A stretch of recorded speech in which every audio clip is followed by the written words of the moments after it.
त्रिशा उस दिन मस्ती में आकर फिजिकल तो हो जाती है, लेकिन अब जब वो डॉक्टर के पास अपना चेकअप करवाने के लिए आती है, डॉक्टर चेकअप करती है और पता चलता है कि त्रिशा प्रेग्नेंट है। ये सुनकर त्रिशा सदमे में आ जाती है और घर जाकर बहुत रोती है। इसके बाद त्रिशा एक बर्थडे पार्टी में जाती है, लेकिन वहाँ जाकर भी चुपचाप बैठी रहती है और किसी से बात नहीं करती। पार्टी से निकलते ही वो गाड़ी में बैठकर फैसला करती है कि वह इस बच्चे को जन्म देगी। अगले दिन वह सुबह उठकर जॉगिंग के लिए जाती है, लेकिन अचानक उसे याद आता है कि वह प्रेग्नेंट है। ये सोचकर वह जॉगिंग छोड़कर वापस अपने पापा के पास आती है और उसके पापा उसे देखते हुए पूछते हैं, क्या हुआ बेटा, आज इतनी जल्दी जॉगिंग से क्यों लौट आई? त्रिशा कहती है, पापा मुझे आपसे एक जरूरी बात करनी है। उसके पापा जवाब देते हैं, हाँ बेटा बोलो। तब त्रिशा कहती है, पापा मैं प्रेग्नेंट हूँ। ये सुनकर उसके पापा घबरा जाते हैं और कहते हैं, तुम मुझसे मजाक कर रही हो ना? लेकिन त्रिशा कहती है, नहीं पापा ये सच है। तभी गुस्से में आकर वो कहते हैं, तुम प्रेग्नेंट कैसे हो सकती हो? किसके साथ, कब और कहाँ हुआ ये सब? क्या वो अंकित है? त्रिशा जवाब देती है, नहीं पापा। फिर उसके पापा कहते हैं, बेटा एक बार हम डॉक्टर से बात कर लेते हैं। त्रिशा कहती है, मैंने डॉक्टर से पहले ही कंफर्म कर लिया है। इसके बाद उसके पापा कहते हैं, तो बताओ लड़का कौन है? त्रिशा कहती है, मैं आपको बता नहीं सकती। त्रिशा के पापा उसे बोलते हैं, अब क्या करें? तब त्रिशा बोलती है कि मैं इस बच्चे को जन्म देना चाहती हूँ। यह सुनकर त्रिशा के पापा गुस्से में बोलते हैं, इसका मतलब तुम शादी करना चाहती हो? लेकिन त्रिशा बोलती है, नहीं मैं यह शादी नहीं कर सकती।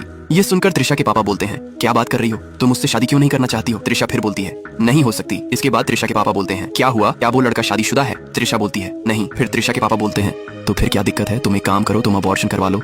लेकिन त्रिशा इसमें भी राजी नहीं होती है। इसके बाद त्रिशा के पापा उस पर भड़क जाते हैं और गुस्से में चले जाते हैं। रात को त्रिशा अपने पापा को गार्डन में उदास बैठे देखकर पास जाती है और कहती है, आप मुझसे नाराज हैं? पापा बोलते हैं, हाँ। इसके बाद त्रिशा अपने पापा से बोलती है, क्या मैं इस बच्चे के पापा को बता दूं? ये सुनकर त्रिशा के पापा बोलते हैं, क्या उसे पता नहीं है? त्रिशा बोलती है, नहीं। फिर पापा पूछते हैं, क्या तुम उसे अपनाना चाहती हो? त्रिशा जवाब देती है, नहीं। इसके बाद त्रिशा के पापा बोलते हैं कि अगर ये लड़का ये सुनकर खुश हो जाए तो तुम्हारा क्या रिएक्शन होगा?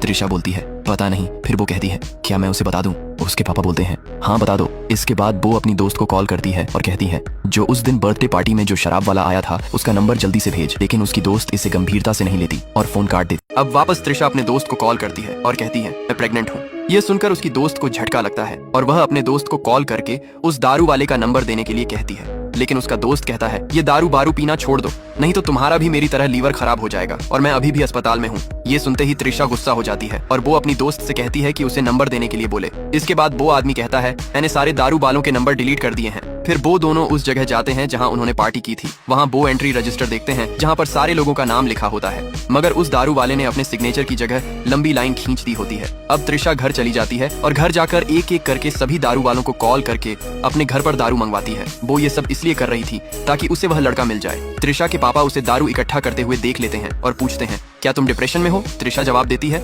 नहीं पापा, मैं किसी और वजह से ये सब मंगवा रही हूँ। इसके बाद उसे एक और दारू वाले का कॉल आता है। जब घर से बाहर निकलती है तो देखती है कि वो वही लड़का है जिसे वो ढूंढ रही थी। त्रिशा बहुत खुश हो जाती है और दौड़ते हुए जाकर उस लड़के को गले लगाती है। ये दोनों एक दूसरे को गले लगाने के बाद गाड़ी में बैठ जाते हैं। रास्ते में वह लड़का पूछता है, तुम्हें मेरा नंबर कहाँ से मिला? त्रिशा बोलती है, बोल मत। उसके बाद वह लड़का कहता है, क्या हुआ तुझे? मेरी परफॉर्मेंस ने हिला दिया या फिर से कोई पास के होटल में चले? इसके बाद त्रिशा उससे उसका नाम पूछती है। लड़का कहता है, विशाल। फिर दोनों होटल में जाते हैं। वहाँ त्रिशा कहती है, मुझे तुमसे एक बात करनी थी। विशाल कहता है, बोलो। त्रिशा बोलती है, लास्ट टाइम हमने जो किया था वह तुझे याद है ना? विशाल कहता है, हाँ सब कुछ डिटेल में याद है। त्रिशा बोलती है, मैं प्रेग्नेंट हूँ। ये सुनकर विशाल उदास हो जाता है और कहता है, क्या ये कंफर्म है? त्रिशा बोलती है, अगर कंफर्म ना होता तो मैं तेरे पास क्यों आती? फिर त्रिशा कहती है, मैं इस बच्चे को जन्म देना चाहती। इसके बाद विशाल रोते हुए उदास होकर कहता है, मैं अभी सिर्फ 22 साल का हूँ, कोई मुझे पापा पापा बोले ये तो अजीब लगेगा। ऊपर से मैं अभी सेटल भी नहीं हुआ हूँ। अगर शादी करूंगा तो इतनी बड़ी जिम्मेदारी कैसे उठाऊंगा? ये सुनकर त्रिशा कहती है, मैं तुझसे शादी नहीं करने वाली। तेरा और मेरा नहीं जमेगा। तुझे कोई जिम्मेदारी नहीं उठानी पड़ेगी। मैं अकेली ही इस बच्चे को संभाल लूंगी। मैंने इसलिए तुम्हें यह बात बताई क्योंकि ये तुम्हारा भी बच्चा है। त्रिशा से यह सब सुनने के बाद वह कहता है, मेरा दिमाग बंद हो गया है, मैं बाहर जाकर एक सुटा मार कर आता हूँ। यह कहकर वो बाहर चला जाता है। उधर त्रिशा मन ही मन में सोच रही थी कि कैसा डरपोक लड़का है जो कि प्रेगनेंसी की बात सुनते ही घबरा गया। विशाल सुटा मारकर अंदर आता है और कहता है, मैं काम नहीं छोड़ूंगा।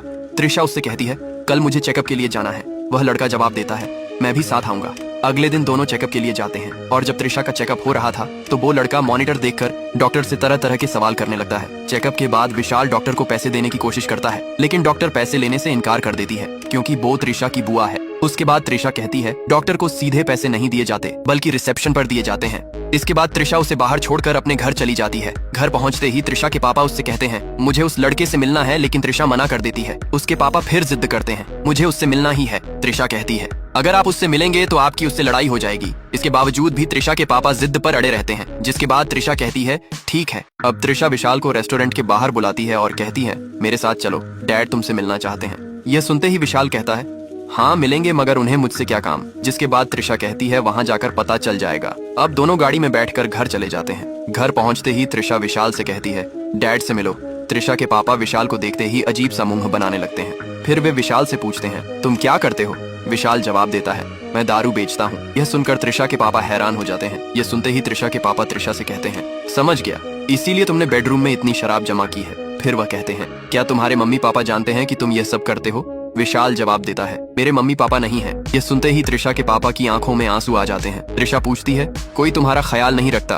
विशाल जवाब देता है हाँ रखते तो हैं, लेकिन मैं किसी पर बोझ नहीं बनना चाहता, इसीलिए मैं दारू बेचकर अपना गुजारा कर लेता हूँ। इसके बाद विशाल कहता है अब मैं चलता हूँ अंकल। त्रिशा उसे छोड़ने के लिए कहती है, लेकिन विशाल त्रिशा को आराम करने के लिए कहता है। अब शाम को खाना खाते वक्त त्रिशा के पापा बोलते हैं बेटा मैं सोच समझकर तुझसे एक बात कर रहा हूँ। त्रिशा कहती है हाँ पापा बोलिए। उसके पापा कहते हैं ये लड़का अच्छा है, हालात ने उसे बिगाड़ा है, उससे शादी कर ले। ये सुनकर त्रिशा कहती है मेरा और उसका कोई मेल नहीं है और वो अभी तक सेटल भी नहीं हुआ है, जहाँ तक कि वो चोरी की बाइक पर घूमता है। ये सुनते ही त्रिशा के पापा चौंक जाते हैं। वह कहते हैं क्या वह चोरी भी करता है। त्रिशा कहती है हाँ वो चोरी की बाइक पर दारू डिलीवर करता है। ये सुनते ही उसके पापा गुस्से में आ जाते हैं और कहते हैं अगर मैं उसे बना बनाया बिजनेस दे दूं तो क्या ये समस्या हल हो जाएगी। त्रिशा कहती है वो कभी ऐसा बिजनेस नहीं करेगा। इसके बाद त्रिशा के पापा कहते हैं ये सब मुझ पर छोड़ दो। फिर त्रिशा के पापा विशाल का नंबर देने को कहते हैं, लेकिन त्रिशा नंबर नहीं देती और उठकर चली जाती है। अगले ही दिन त्रिशा के पापा विशाल का पता लगा लेते हैं और वहां जाकर देखते हैं कि विशाल का पूरा कमरा इधर उधर बिखरा हुआ है और उसके कमरे से सिगरेट का धुआं ऐसे बाहर आ रहा था जैसे 100 लोग अंदर बैठकर सिगरेट पी रहे हों। अब विशाल पूछता है आपको मेरा पता कैसे मिला। वह कहते हैं अहमदाबाद से केदारनाथ के यात्रियों का पता ढूंढा तो तुम्हारा पता मिल गया। तभी उसका दोस्त आता है और आते ही कहता है 35 बोतलों का ऑर्डर मिला है। विशाल कहता है ठीक है बाद में देख लेंगे। ये सुनकर त्रिशा के पापा जाने लगते हैं। तब विशाल कहता है पानी तो पीकर जाइए, लेकिन त्रिशा के पापा बहाना मारकर फ्लैट से बाहर निकल जाते हैं। तभी उन्हें त्रिशा का कॉल आता है और कहती है आप विशाल के घर गए थे। तभी त्रिशा कहती है विशाल के घर जाने से कुछ नहीं होने वाला और फोन काट देती है। इसके बाद त्रिशा के पापा सफाई करने वालों को कॉल करते हैं और विशाल के फ्लैट का पता देते हैं और सफाई करने वालों को लेकर विशाल के फ्लैट के अंदर आ जाते हैं। अब त्रिशा के पापा विशाल को बाहर जाने के लिए कहते हैं, मगर विशाल कहता है मेरा एक काम है। तभी त्रिशा के पापा कहते हैं दारू डिलीवरी करनी है ना, आज तुम्हारा दोस्त कर लेगा। विशाल को बाहर ले जाकर त्रिशा के पापा उसे नए नए बिजनेस के आइडिया देते हैं, लेकिन विशाल को कोई भी बिजनेस पसंद नहीं आता। तभी यह सब होते हुए त्रिशा देख लेती है और विशाल दौड़ते हुए त्रिशा से कहता है मुझे बिजनेस नहीं करना है, अंकल को समझाओ ना। और त्रिशा कहती है रुको मैं पापा से बात करती हूँ। अब त्रिशा अपने पापा से कहती है क्या जरूरत थी उसे ये सब बिजनेस दिखाने की, लेकिन उसके पापा कहते हैं मैं उसे सेटल करना चाहता हूँ। ये सुनते ही विशाल बोलता है अंकल मैं सेटल हूँ। इसके बाद त्रिशा कहती है कि आप यह सब क्यों कर रहे हो। तभी उसके पापा जवाब देते हैं तुम दोनों को एक साथ देखने के लिए। ये सुनते ही विशाल बोलता है इसका मतलब आप चाहते हो कि हम दोनों लिविंग में रहे। ये सुनते ही त्रिशा हंसने लग जाती है। इसके बाद त्रिशा के पापा बोलते हैं अगर तुम कल को बच्चा पैदा करोगे और वो बच्चा बड़ा होकर कल को स्कूल जाएगा तो उससे कोई पूछे कि तुम्हारा पापा क्या करता है तो वह क्या कहेगा कि मेरा पापा दारू बेचता है। ये सुनने के बाद विशाल कहता है मैं अपने बच्चे के लिए कुछ भी करने के लिए तैयार हूँ, लेकिन मैं अपना धंधा नहीं छोड़ूंगा। विशाल की ऐसी बातों से वो मान जाते हैं और त्रिशा के पापा त्रिशा को विशाल के साथ भेज देते हैं। विशाल त्रिशा को अपने घर ले जाकर अपना घर दिखाने लगता है और कुछ समय मजाक मस्ती के बाद वो दोनों बाइक लेकर बाहर घूमने चले जाते हैं। अब घर आते ही वह दोनों एक दूसरे को हग करते हैं और फिजिकल होने ही वाले होते हैं।